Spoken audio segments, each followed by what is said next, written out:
हमारा देश भारत एक प्राचीन देश है और ये जितना पुराना है यहाँ उतने ही ज़्यादा रहस्य भी हैं, जिसे कई सारे रिसर्चर्स मिलकर सुलझाने की कोशिश कर रहे हैं। तो चलिए जानते हैं इन रहस्यों के बारे में। लाल बहादुर शास्त्री जी का अचानक मृत्यु।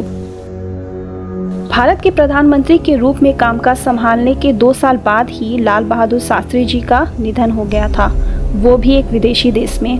और ऐसी घटना पूरे इतिहास में पहली बार हुई थी।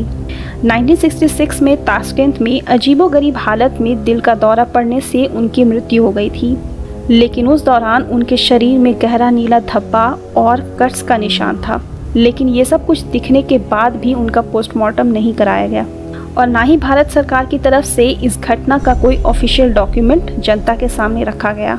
और इस वजह से ये आज तक हमें पता ही नहीं चल पाया कि उनकी मौत दिल का दौरा पड़ने से हुई थी या फिर ये किसी की सोची समझी चाल थी।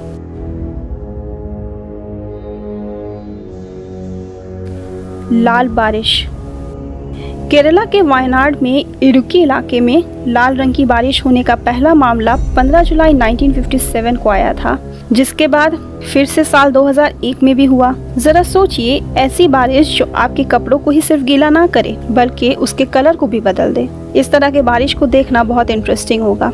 यहाँ के लोकल लोगों का कहना है कि ये बारिश होने से पहले खूब जोर जोर से बादल गरजते हैं, बिजली चमकती है, उसके बाद बारिश शुरू होती है जो ज़्यादा से ज़्यादा सिर्फ 20 मिनट के लिए ही होती है। जब इस बारिश के सैंपल को लेकर जांचा गया तब शुरुआत में तो इसे एक मीटरॉइड के फटने की वजह से लाल रंग की बारिश कारण बताया गया। और वो भी ऐसा क्यों ना सोचे, क्योंकि इसके सैंपल में निकल, मैंगनीज, टाइटेनियम, क्रोमियम, कॉपर बहुत ज़्यादा मात्रा में मिली है। लेकिन फिर इसे गलत ठहरा दिया गया और फिर कहा गया कि ये लाल रंग की बारिश एल्गे की वजह से होती है, जो यहाँ के एरिया में कुछ दिन लगातार हो रही नॉर्मल बारिश के बाद उगती है। लेकिन फिर सवाल ये उठता है कि आखिर इतने सालों के गैप में क्यों होती है और ये एल्गे के स्पोर्स बादलों तक कैसे पहुँचते हैं। इस तरह का सवाल का जवाब देना एक चुनौती होगा। सिंधु घाटी सभ्यता का रहस्य। जहाँ बात भारत के रहस्यों की हो ही रही है, वहाँ हम भारत के सबसे प्राचीन रहस्य सिंधु घाटी सभ्यता की बात ना करें, ऐसा हो ही नहीं सकता है। यहाँ से जुड़ी कई सारे सवाल हैं जिसका भी जवाब मिलना बाकी है। प्राचीन मिस्र सभ्यता और मेसोपोटामियन सभ्यता, इन दोनों को जोड़ दें, उससे भी बड़ा हमारा सिंधु घाटी सभ्यता था।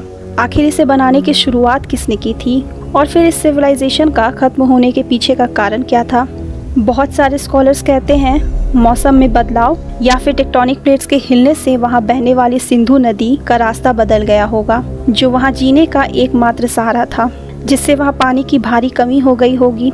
और भी कई सारे कारण इस सभ्यता के खत्म होने के पीछे हैं, लेकिन कंफर्म होना भी बाकी है। जटिंगा में मास बर्ड सुसाइड। जटिंगा असम के एक छोटे से शहर जहां केवल 2500 लोग ही रहते हैं, लेकिन पिछले 100 सालों में हजारों पक्षियों ने यहां आकर अपनी जान गंवाई है। हर साल सितंबर के महीने में जब आसमान में चांद न होने की वजह से घना अंधेरा रहता है, तब शाम के 6 से लेकर रात के 9:30 तक ये पक्षियां इस जगह से उड़ान भरते वक्त शहर की रोशनी की तरफ अकबका कर बढ़ती हैं। लेकिन आमतौर पर ये इनके मरने का कारण नहीं है, बल्कि जटिंगा के ग्रामीण इन पक्षियों को मारने के पीछे का कारण है।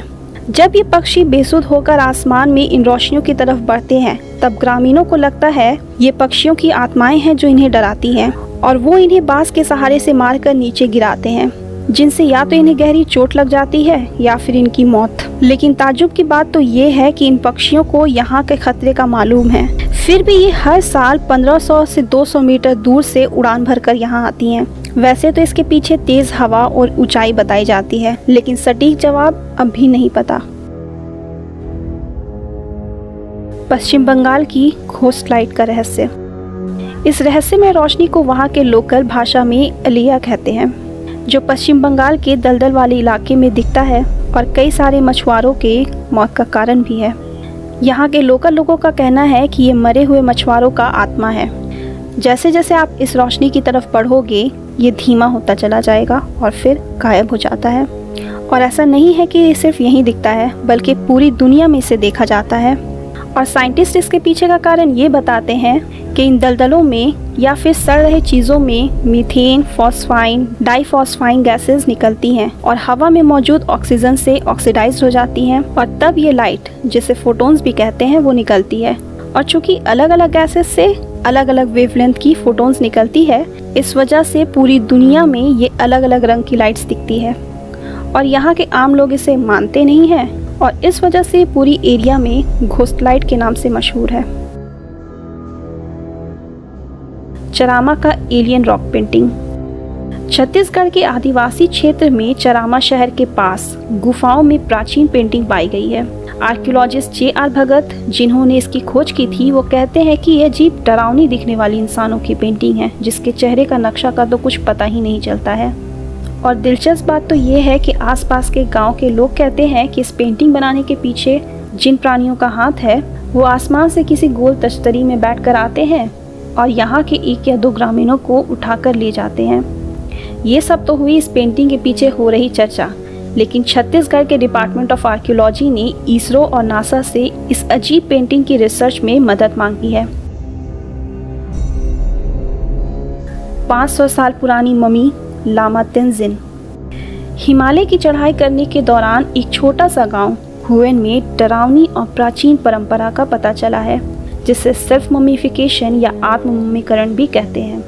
यहाँ के छोटे से कमरे में 500 साल पुरानी मम्मी है जो कि एक पतले से कांच की दीवार के अंदर सुरक्षित है। 15वीं शताब्दी के इस बुद्धिस्ट भिक्षु का नाम सांगा तेंजिंग है। सांगा का शरीर एक रहस्यमय प्राकृतिक मम्मीकरण से गुजरा है, तभी तो इनके शरीर पर चमड़ी, सर में बाल अभी तक है।